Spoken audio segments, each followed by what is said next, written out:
Okay, let's unpack this. Think about oxygen. It's the air we breathe, literally powering every second of our lives. We need it constantly. Right, fundamental. But what if we could take that essential element and deliver it in a completely different way under significant pressure at a much higher concentration than normal air? What if that could turn oxygen itself into a powerful treatment? That's the core concept behind hyperbaric oxygen therapy, or HBOT. It's leveraging that fundamental need for oxygen, but kind of manipulating its delivery to potentially treat conditions that are difficult or, even impossible to address with conventional medicine alone. And that potential is exactly what we're doing a deep dive into today.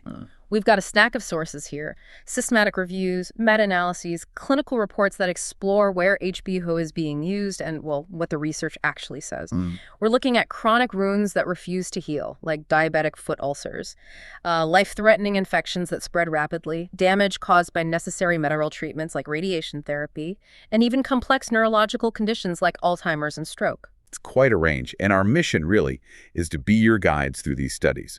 We'll pull out the most important findings, highlight the surprising details, understand the limitations, and ultimately give you a clear, well-rounded picture of what the science currently tells us about the effectiveness and potential of HBOT across this wide range of applications.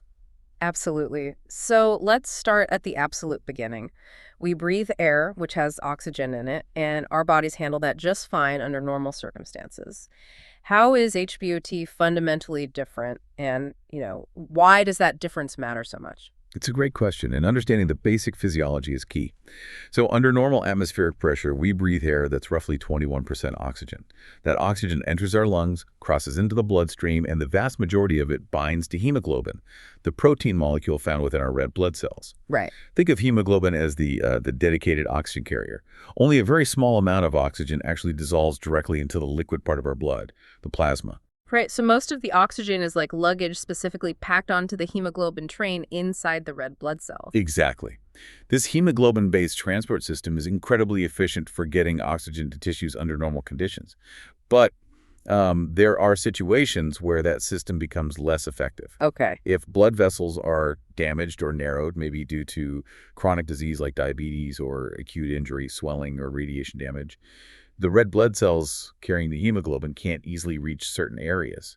These tissues then become deprived of oxygen, a state called hypoxia. And this is where HBOT steps in to potentially bypass that compromised delivery route. Precisely. The fundamental difference with HBOT is that you're breathing pure, 100% oxygen inside a sealed chamber, where the air pressure is significantly increased above normal atmospheric pressure. 100%. Wow. Yeah. And the sources mention typical treatment pressures ranging from 2.0 to 2.8 atmospheres absolute, or ATA, sometimes even up to 3 ATA. To put that in perspective, normal atmospheric pressure at sea level is 1 ATA. So you're essentially going down to the pressure equivalent of being, say, 10 to 20 meters underwater while breathing pure oxygen. Okay, so you're getting 100% oxygen instead of 21%, and it's being delivered under much higher pressure. What does that pressure actually do to the oxygen in your blood? This is where the key physiological effect comes in, governed by a principle called Henry's Law. Henry's Law basically states that the amount of gas that dissolves into a liquid is directly proportional to the partial pressure of that gas above the liquid. Okay. So by dramatically increasing the pressure and the concentration of oxygen you're breathing, you force a much, much larger amount of oxygen to dissolve directly into the blood plasma. Ah, so it's like dissolving way more oxygen into the liquid part of the blood than is normally possible. Exactly. Yeah. The sources illustrate this with some pretty dramatic numbers. Inhaling 100% oxygen at 3 ATA can increase the partial pressure of oxygen in your arteries from around 100 mmHg under normal breathing conditions to potentially 2,000 mmHg. 2,000? Yeah. And this results in a massive increase in the amount of oxygen dissolved in the plasma, potentially delivering 60 millimoles of oxygen per liter of blood compared to only about 3 millimolar per liter under normal conditions. That's like a 20-fold increase in dissolved oxygen. Wow, 20 times more oxygen just floating freely in the plasma. And the significance of that is that this plasma dissolved oxygen doesn't need to wait for a hemoglobin train. It can just diffuse out of the capillaries and into nearby tissues, even if blood flow is compromised. You got it. It can diffuse millimeters away from a capillary, directly supplying oxygen to areas that are struggling due to poor circulation, swelling, or damaged blood vessels, areas that the red blood cells might not be able to reach effectively. This supersaturation of the plasma with oxygen is the foundational principle allowing HBOT to potentially help oxygen-deprived tissues survive and, well, function better. Okay, that makes the mechanism incredibly clear. It's about leveraging the plasma as an alternative high-capacity oxygen delivery system when the standard hemoglobin system is insufficient.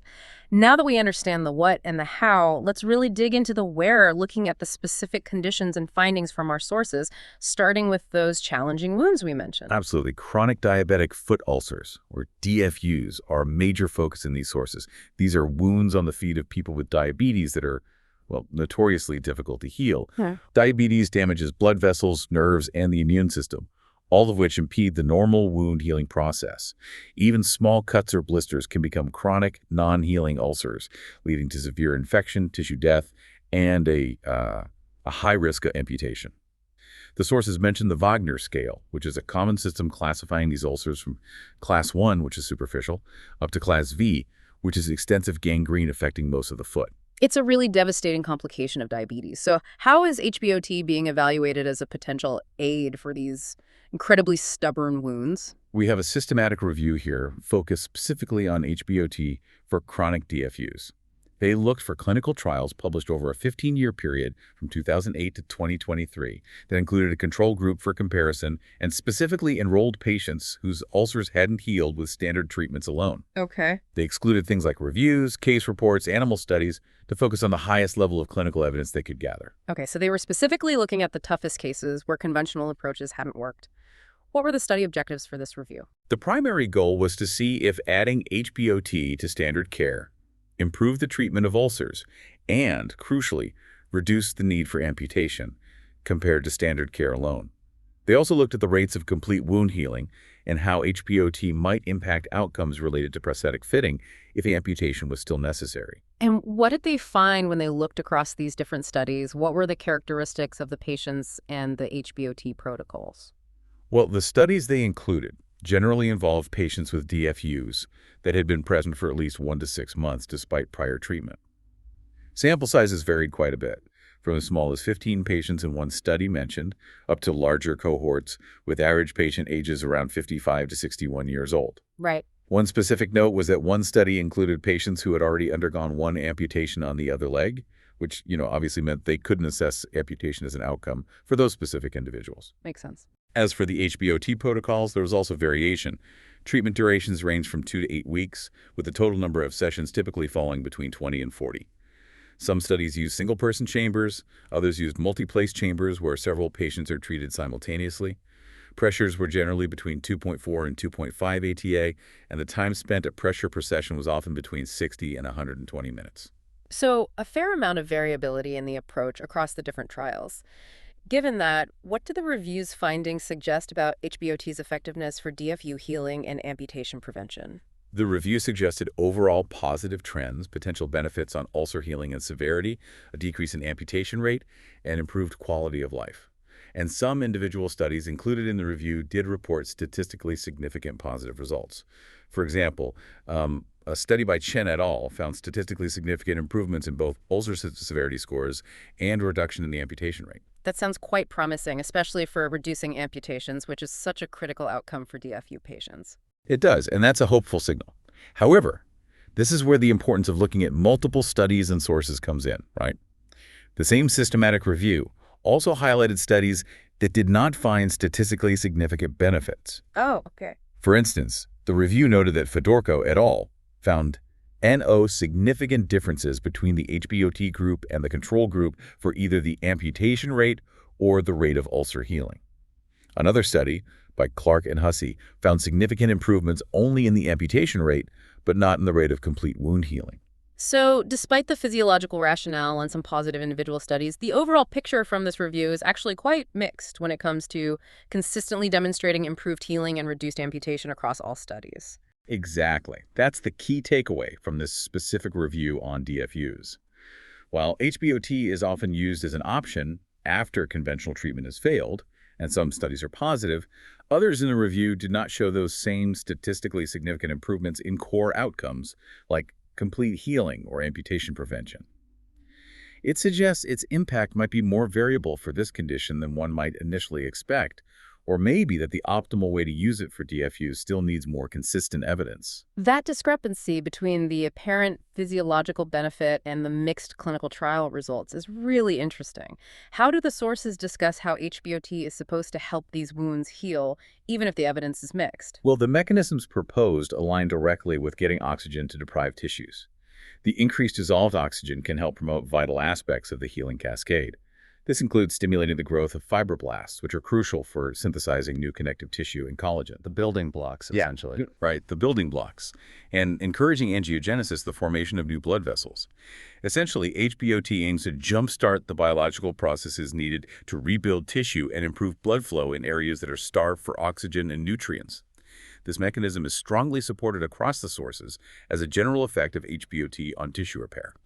Okay, so the why it should work makes sense from a biological perspective, but the does it consistently work better than standard care for DF uses still has some questions, according to this review. Let's move on to another area mentioned in the sources, fighting severe aggressive infections. This brings us to necrotizing soft tissue infections, or NSTI. These are incredibly serious, rapidly spreading infections, often described chillingly as flesh-eating. Yeah, that term is terrifying. It really is. Examples include necrotizing fasciitis or Fournier gangrene. They can progress from a minor cut to a life-threatening emergency in hours, leading to widespread tissue destruction. The mortality rate is historically very high, cited in one source as up to 76% in the past, and more recently still between, say, 9% and 25% or higher, even with modern medicine. That is terrifyingly high. What's the urgent standard medical approach when someone presents with one of these infections? The absolute standard of care is aggressive and immediate, prompt, extensive, and often repeated surgical debridement to remove all infected and dead tissue. Gotta get it out. Exactly. Powerful, broad-spectrum antibiotics administered intravenously to kill the bacteria, and intensive supportive care to stabilize the patient's overall condition, which is often critical. Time is absolutely of the essence. So where does HBOT fit into this already aggressive treatment plan? We have a meta-analysis here that evaluated HBOT when used as an adjuvant therapy for NSTI. Again, adjuvant means it's used in addition to that standard care, the surgery, antibiotics, and supportive measures. The meta-analysis pooled data from multiple studies to get a larger picture of HBOT's impact as an add-on treatment. What were the key findings of this meta-analysis regarding how HBOT affects outcomes in NSTI patients? This is where we see a particularly striking result in the data. The meta-analysis found a significant reduction in the mortality rate for patients who received HBOT in addition to standard care, compared to those who received standard care alone. How significant? The mean mortality rate in the HBOT group was 10.6%, while in the non-HBOT group it was 25.6%. Wow. So according to this analysis, adding HBOT could potentially more than halve the death rate for patients with these devastating infections. That's an incredible difference. It's a major finding and points to a profound potential benefit in a condition where survival is the absolute priority. Beyond mortality, the meta-analysis also looked at other outcomes. Interestingly, they found no significant difference in the amputation rate between the two groups. Okay. Also, and this might seem counterintuitive initially, the average number of surgical debridements required was higher in the group receiving HBOT. Wait, patients who got HBOT needed more surgeries to remove dead tissue. That seems backwards if HBOT is supposed to save tissue. How do the sources explain that? Yeah, it sounds odd at first. That observation was also noted in some individual studies included in the meta-analysis. The speculation is that because HBOT might help keep more tissue viable around the infection site, the surgeons are able to perform more precise, often repeated, debridements to differentiate between truly non-salvageable tissue and tissue that is perhaps beginning to recover. Ah, okay. So they can be more targeted, maybe save a bit more limb overall, but it requires more trips to the OR to clean things up incrementally. That's the thinking. So while the total amputation rate wasn't significantly lower, the amount of tissue potentially saved in the limb might be greater, requiring more surgical sessions to ensure only the minimum necessary is removed. It's a complex interplay. The meta-analysis also performed subgroup analyses for different types of NSTI, like Fournier gangrene specifically, and found the results for mortality were largely consistent, adding confidence to the primary finding. That interpretation of the debridement finding makes sense in the context of trying to save as much tissue as possible. How does HBOT actually help fight these aggressive infections beyond just delivering oxygen? The sources outline several proposed mechanisms.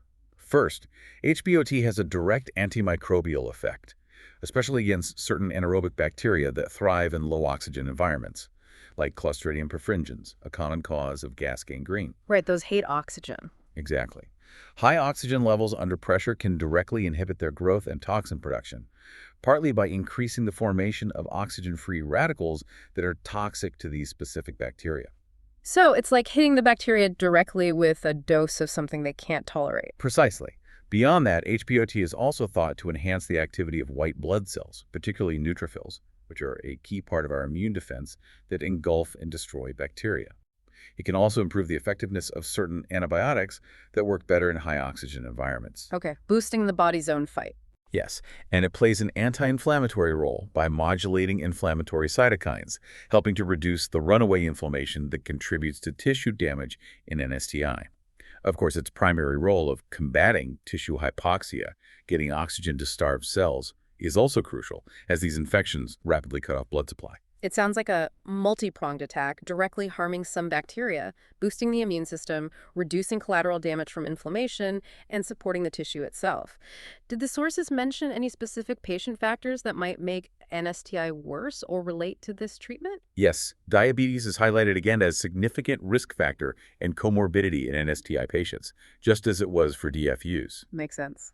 The sources explain that high blood glucose levels create a favorable environment for bacterial growth, and diabetic patients often have impaired immune function, including reduced phagocytosis, the process where immune cells eat bacteria. This makes them more susceptible to developing and rapidly progressing NSTI. Managing blood sugar is absolutely critical alongside the aggressive surgical and antibiotic treatment. So, to sum up the NSTI section, this meta-analysis presents a very compelling picture that adding HBOT to standard aggressive care significantly reduces the mortality rate in these life-threatening infections, likely through a combination of direct and indirect antimicrobial and tissue-supportive effects, even if it means potentially more surgical procedures to maximize tissue salvage. That's the key takeaway, a promising role as a life-saving adjunct therapy in a critical setting.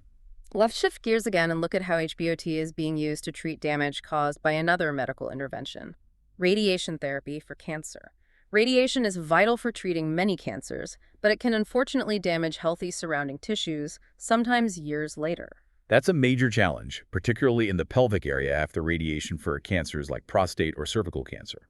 This can lead to conditions like radiation-induced proctitis or RAP affecting the rectum. Symptoms can be severe and persistent. Chronic rectal bleeding, pain, urgency to defecate, diarrhea, abdominal cramps, and ulceration of the rectal lining.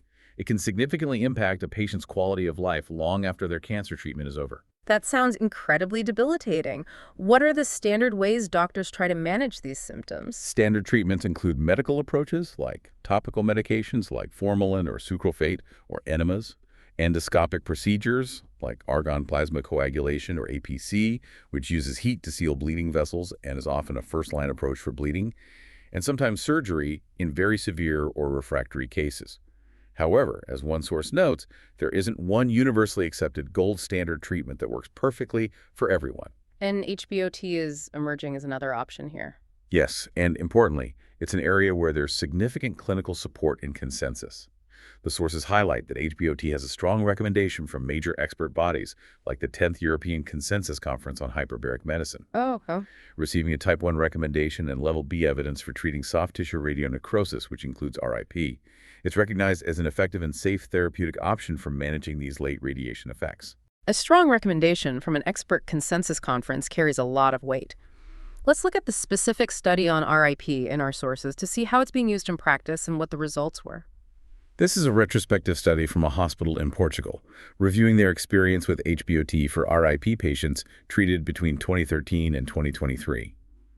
It gives us a real-world look at patient characteristics and outcomes. The patients were mostly male, with a median age around 69.5, and the majority had received radiation for prostate cancer. Right. Many patients in the study also had other concurrent late radiation injuries in the pelvic area, such as radiation cystitis, which affects the bladder. Okay, so dealing with multiple issues sometimes, what was the treatment protocol used in this hospital study? They used a multiplace chamber. The patients breathed 100% oxygen at a pressure of 2.5 ATA.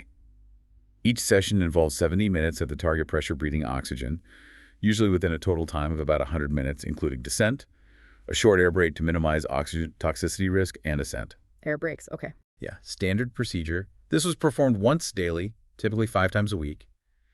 The median number of sessions completed by patients in this study was 60. 60 sessions is a significant commitment for patients.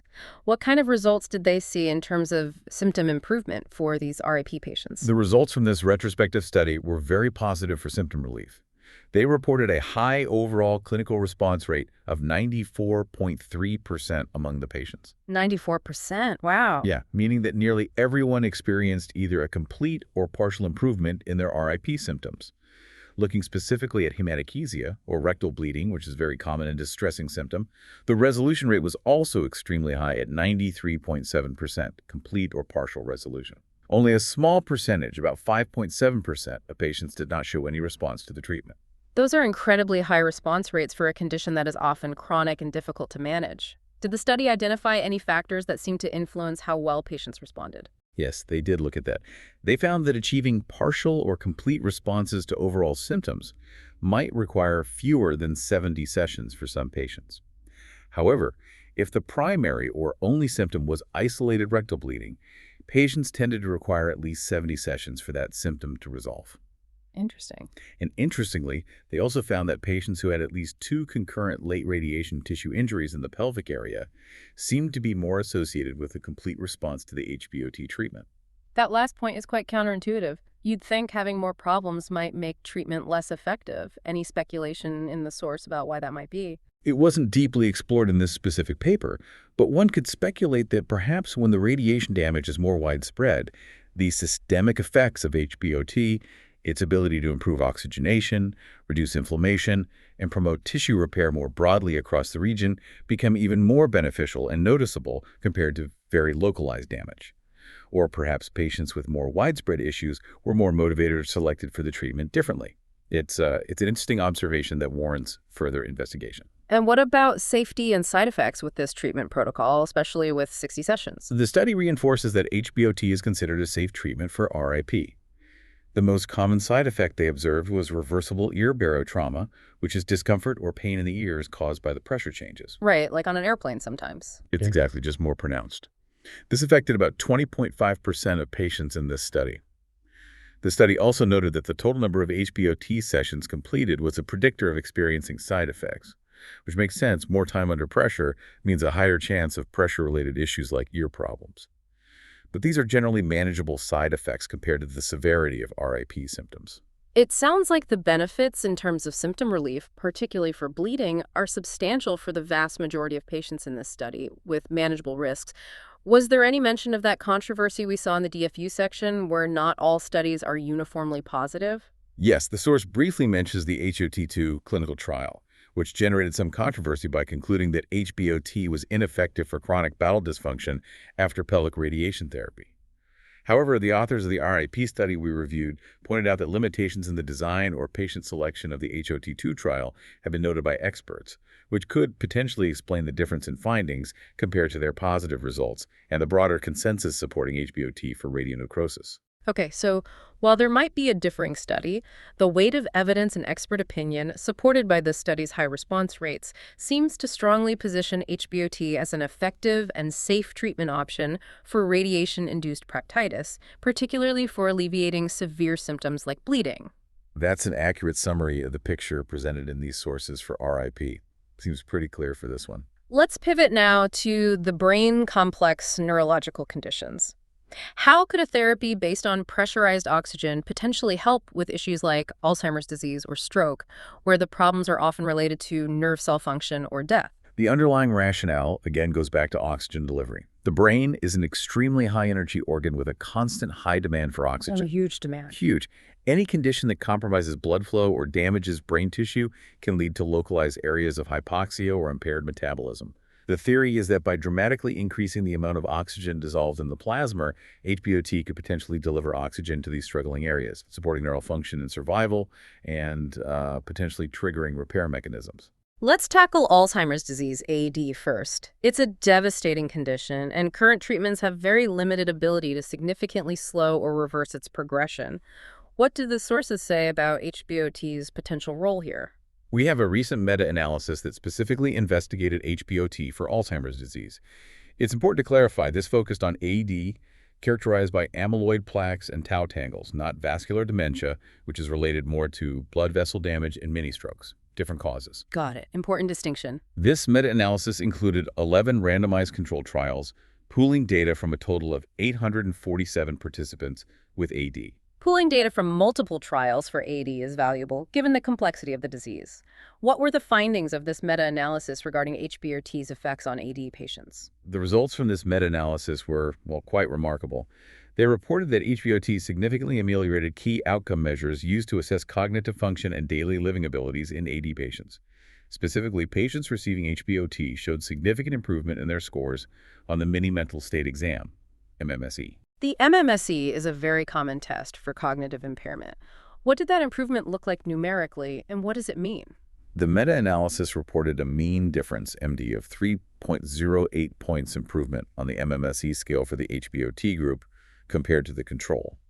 A change of around 2 to 4 points on the MMSE is often considered clinically significant, so a mean improvement of over 3 points is definitely notable for a condition like AD. Yeah, that's significant. They also found significant improvements on another cognitive scale, the ADS-COG, Alzheimer's Disease Assessment Scale Cognitive, with a mean difference of, and again, 4.53. Lower scores are better on this scale, so a negative difference indicates improvement. And importantly, they saw significant improvement in activities of daily living ADL scores, with a mean difference of 10.12 points. Wow. Suggesting that patients were better able to perform everyday tasks like dressing, bathing, and feeding themselves. So, significant improvements not just on cognitive tests, but in the practical abilities needed for daily life. That's huge for AD patients and their families. It suggests potential functional improvement, not just stabilization. It is a very exciting possibility. The meta-analysis also reported significant positive effects on specific biological markers found in the body that can indicate disease processes. These included improvements in markers related to oxidative stress and inflammation, such as MDA, SOD, IL-1, and TGF-1, suggesting that HBOT might be positively impacting some of the underlying biological processes involved in AD. And were there any trade-offs in terms of safety for these benefits? Crucially, the meta-analysis found that these significant cognitive and functional benefits were achieved without an increase in adverse events compared to the control groups. The odds ratio for adverse events was 1.17 and the p-value was 0.58, meaning there was no statistically significant difference in the rate of side effects. That's a very positive safety signal alongside the compelling efficacy findings. How might HBOT be achieving these effects in the complex environment of the AD brain? What are the proposed mechanisms? The sources discuss several potential mechanisms specific to AD pathology, building on the general oxygenation effect. HBOT might promote the degradation or clearance of amyloid beta protein aggregates in the brain, which are a hallmark of AD. Clearing out the bad stuff. Potentially. It could help reduce neuroinflammation by modulating inflammatory pathways and reducing pro-inflammatory cytokines like TNF-A. It may improve the brain's ability to handle oxidative stress by increasing antioxidant levels and reducing markers like MDA. Other proposed mechanisms include blocking pathways that lead to nerve cell death, apoptosis, potentially improving glucose metabolism in brain tissues, which is often impaired in AD, and even increasing cerebral blood flow. So it's not just about oxygen, but potentially triggering multiple beneficial biological cascades that could address some of the core problems in AD. That's the hypothesis. The increased oxygen and pressure might be signaling factors that initiate or accelerate these protective and reparative processes. It's quite complex. These findings are very promising, but you mentioned this was a meta-analysis of randomized controlled trials. Were there any important characteristics or limitations of the included studies that we should keep in mind? Yes, it's essential to look at the details behind the meta-analysis. Most of the included RCTs were conducted in China and published between 2007 and 2021. More importantly, the meta-analysis specifically noted that many of the included randomized controlled trials had risks of bias, particularly a lack of blinding. Blinding. That's always a big one. It is. Blinding, where neither the patient nor the researcher knows whether the patient is receiving the real treatment or a placebo, is crucial in clinical trials. especially when the outcomes involve subjective assessments like cognitive tests or reporting on daily activities. Right. If patients or assessors know who is getting HBOT, there's a risk of placebo effect influencing patient performance, or maybe observer bias influencing how results are scored. Exactly. If I know I'm getting a therapy that's supposed to help my brain, I might try harder on a test, or the person scoring might unconsciously score me more favorably. So how significantly does that risk of bias impact how confident we should be in these striking results? It means that while the results are incredibly exciting and point to a strong potential benefit, they need to be interpreted cautiously. The lack of blinding is a significant limitation for subjective outcomes and is why the sources emphasize the need for more high-quality, rigorously designed studies, specifically well-blinded randomized controlled trials conducted in diverse populations, to confirm these findings. This meta-analysis is a strong signal, but not yet the final word. Okay, fascinating but preliminary findings for AD, highlighting the need for more rigorous follow-up. What about stroke, another neurological condition where blood flow is compromised, but often acutely? Right. Acute ischemic stroke, AIS, is caused by a blockage cutting off blood supply to part of the brain. Rapid restoration of blood flow with treatments like thrombolysis or thrombectomy is standard, but these treatments have narrow time windows, leaving many patients with limited options beyond conventional medical care and rehabilitation. Given that stroke creates hypoxic brain tissue, HBOT seems like a logical therapy to explore. What did the sources find regarding HBOT for stroke? Well, one systematic review, we have noted that previous studies and uncontrolled trials had shown mixed results regarding the effectiveness and safety of HBOT for stroke patients. Kind of like the DFU story. Okay, mixed again. But we also have a more recent specific meta-analysis focusing specifically on acute ischemic stroke, which included 8 studies with a total of 493 patients.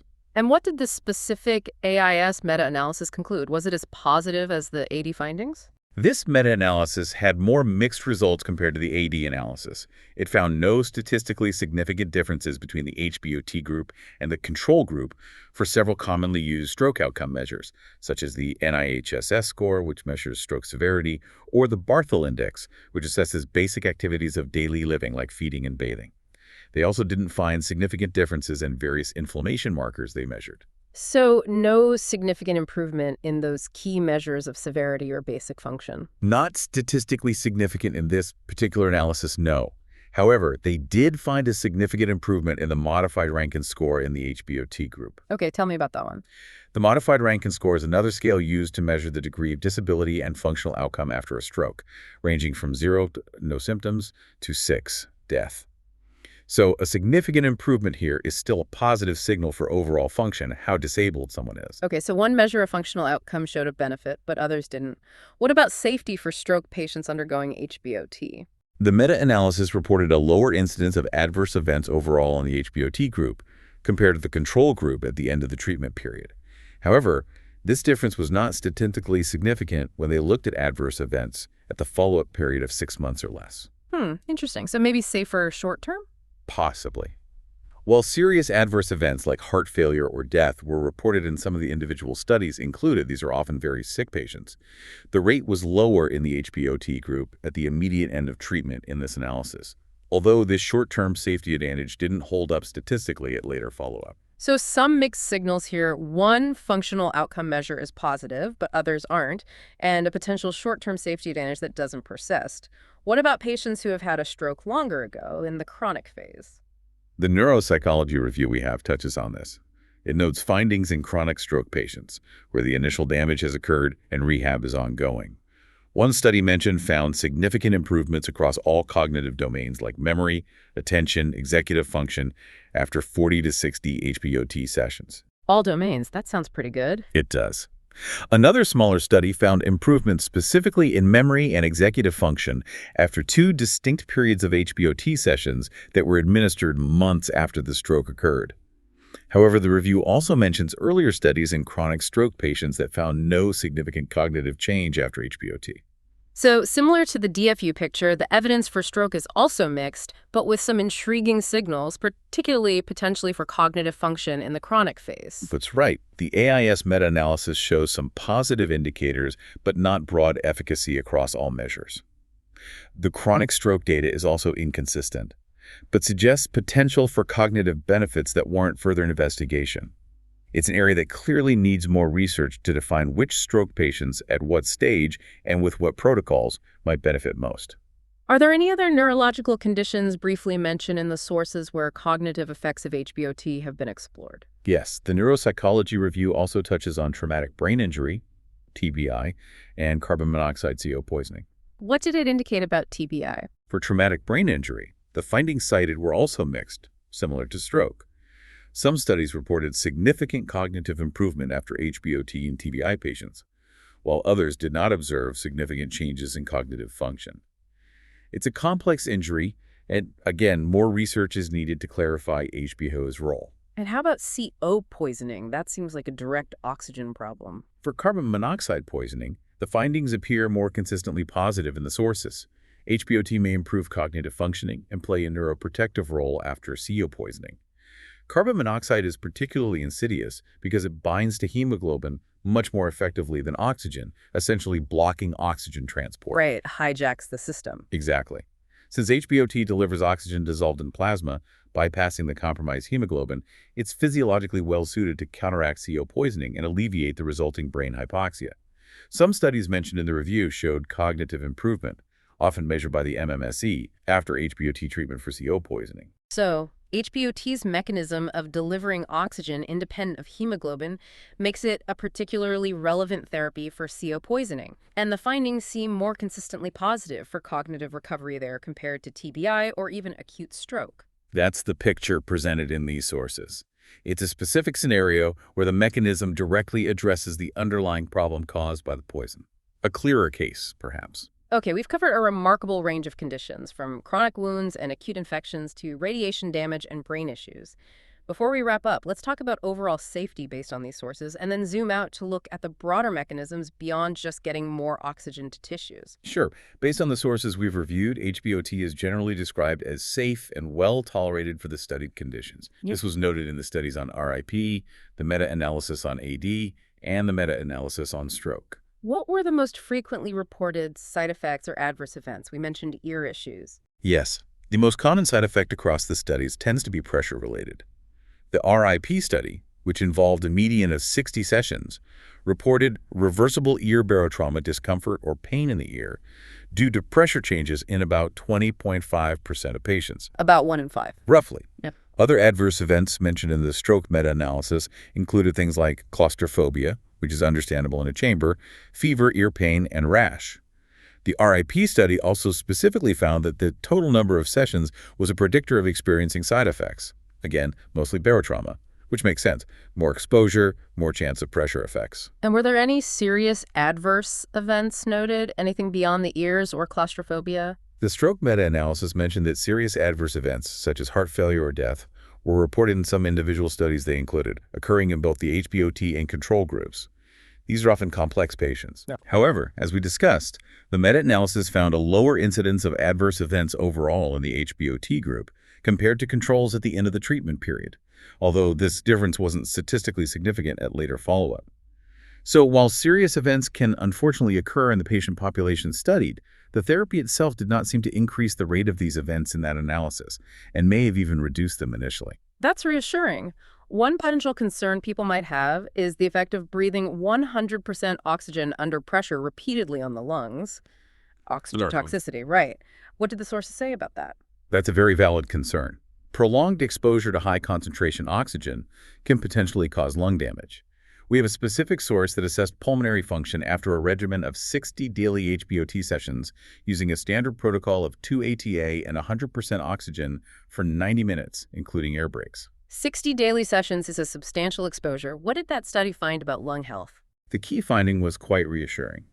They observed no negative effects on pulmonary function in the group of patients studied who were generally without chronic lung disease. In fact, somewhat surprisingly, they found a small but statistically significant improvement in certain lung function parameters like peak expiratory flow, PEF, and forced vital capacity, FVC, in patients who didn't have pre-existing severe lung conditions. That is surprising. So standard protocols, even for a high number of sessions, appear safe for the lungs in individuals without serious underlying lung disease and might even have some minor positive effect. That study suggests exactly that. It adds important data supporting the pulmonary safety of standard HBOT protocols. Beyond just delivering extra oxygen, are there other broader biological mechanisms that the sources point to that help explain HBOT's effects?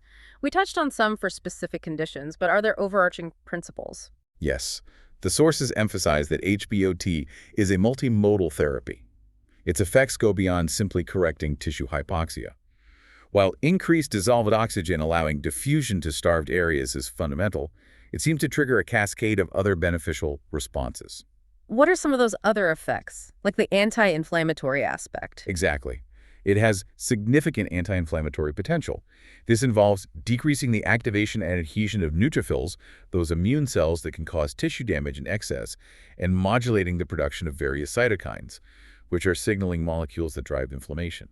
This is relevant for conditions like NSTI, radiation injury, and potentially neuroinflammation in AD. So it helps calm down damaging inflammatory responses. It seems so.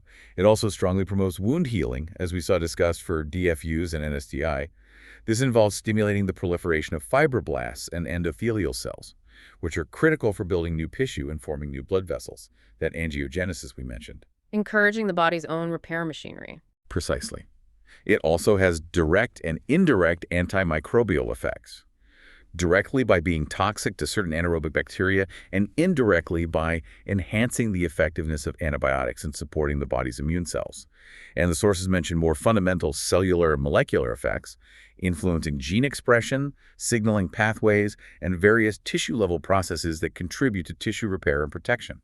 It sounds like that initial flood of oxygen is a trigger that sets off a whole symphony of beneficial biological responses. That appears to be the case. It's a potent stimulus that affects multiple cellular and physiological pathways, not just oxygen delivery. So to bring it all together, we've seen some incredibly promising results in these sources, particularly the potential to significantly reduce mortality in severe infections like NSTI, very high symptom relief rates for radiation damage like RIP, and exciting, though preliminary, signals for cognitive and functional improvements in Alzheimer's disease. Strong signals there. We also saw areas with more mixed results, like diabetic foot ulcer healing and stroke outcomes, and noted crucial limitations like the risk of bias in some studies. And acknowledging those mixed results and limitations is key to a balanced understanding. The variability in findings for conditions like DFU healing, stroke outcomes, and TBI cognitive effects means HBOT is the magic bullet, and its effectiveness can vary depending on the specific condition, how it's used, and the patient population. Right. The issues with study quality, such as lack of blinding in the AD and some DFU studies, mean we need more robust evidence to fully confirm some of the more striking findings. And it's important to remember that in almost all these cases, HBOT is being studied as an adjunctive therapy, not a standalone cure. Absolutely. That's a critical point. Wow. It's presented in these sources as something added to and supporting the standard medical or surgical care. It's not typically replacing antibiotics for NSTI or surgery for DFUs or conventional stroke management. It's working alongside them. And the sources note that the number of officially approved indications for HBOT is still relatively limited compared to the range of conditions being explored in research. Correct. While there are approved uses for conditions like carbon monoxide poisoning, decompression sickness, the bends, and certain non-healing wounds, much of the research we've discussed today is exploring potential new applications or refining the evidence for existing ones like radiation injury. This highlights the importance of ongoing research. What do the sources suggest is needed next in the field of HBOT? They consistently call for more rigorous, high-quality research. This means larger-scale randomized controlled trials with robust methodology, including effective blinding where possible, to confirm the benefits seen in promising areas, clarify the mixed results in others, and really pin down the optimal treatment protocols, things like the ideal pressure, session duration, frequency, and total number of sessions for different conditions. Right, dialing in the specifics. Exactly. The AD meta-analysis, despite its compelling findings, is a perfect example of an area where higher quality studies are now critically needed to solidify the evidence. So the picture is still developing, with strong signals in some challenging areas, but more high-quality work is required to make definitive conclusions and integrate HBOT effectively into wider clinical practice. That's precisely the state of the research landscape based on these sources. Potential, but needing more proof points. Well, this has been an incredibly insightful deep dive.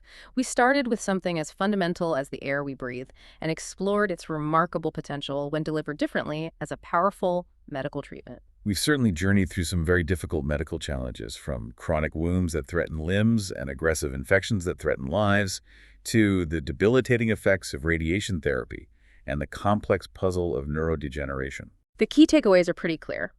HBOT, by significantly increasing plasma-dissolved oxygen and triggering broader biological responses, shows promising results in several challenging areas, often as an important adjunct to standard care. The evidence seems particularly compelling for meta-analyses suggesting reduced mortality in NSTI and high symptom relief for RIP. And those signals for improving cognitive function in AD from that recent meta-analysis, while needing further confirmation, are certainly exciting. And reassuringly, standard HBOT protocols appear safe for lung function, even with many sessions. While results are mixed in some areas like DFU healing and stroke, and more high-quality research is essential, hopefully this deep dive gives you, the listener, a much clearer, more nuanced understanding of where HBOT is being studied and its potential impacts, adding some surprising facts to your knowledge base about this therapy that leverages life's most basic ingredient. Yeah, it's a fascinating field. Thinking about how absolutely fundamental oxygen is to every single cell in our body, and considering the incredible range of conditions where HBOT is being explored, from helping tissues regenerate and fighting off aggressive bacteria, to potentially supporting the brain and even mitigating neurodegeneration, what might the full scope of therapeutic applications for simply providing more oxygen under pressure ultimately turn out to be in the future? It feels like we might only be at the beginning of understanding its full potential.